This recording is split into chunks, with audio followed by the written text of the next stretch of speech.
So you got yourself a sourdough starter and you want to know how to feed and maintain it. Let's get going. The main things you're going to need is flour, any unbleached flour will do, a large collection of jars or any jar, and some filtered or spring water. A scale is always massively going to help you, and then you need your mama starter.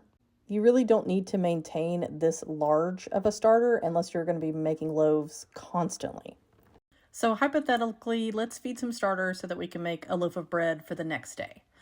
So I'm taking 50 grams out of my mother jar, putting it into my jar on the scale with the scale zeroed out.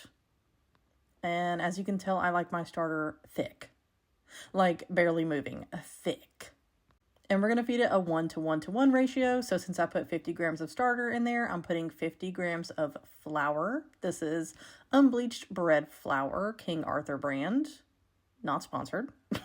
And then I'm also going to put in 50 grams of my spring water that I harvest myself from a local spring.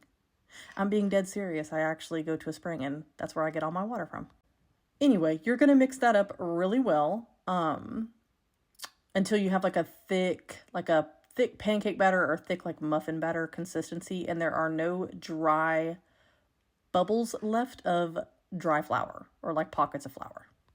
Right here, it is a little bit thinner than I usually like it to be, but that's what happens because I live in a humid environment. So then you're going to want to loosely cover it. I like to cover mine with a coffee filter.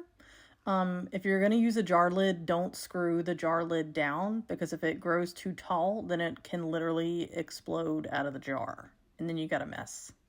I also like to mark where my starter is with a rubber band so that I can watch and see how far it grows. And I keep it in my microwave because it's kind of a controlled temperature in there. So since this is a well-established starter and I fed it a 1:1:1, it did double in size and then kept growing after just a few hours.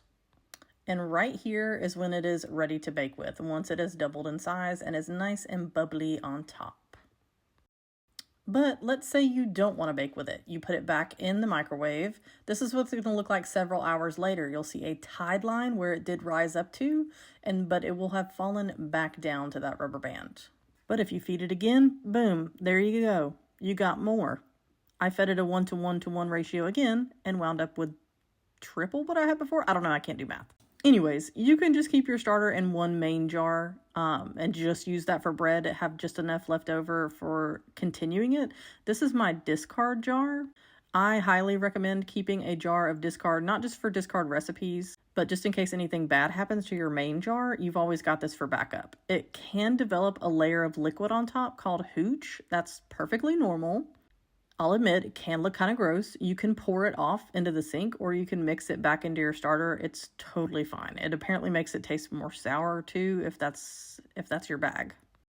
The only way you're really going to kill your main jar of starter is if you put it in the oven and preheat your oven on accident, if you drop the jar, or if it develops mold. Mold is really the worst thing for your starter. You can't use it anymore. So let's say that you want to grow your starter enormous. Like you want to make 10 loaves of bread this weekend for Christmas or whatever it is. Transfer it into a big jar. You need it to have plenty of room to be able to double in size.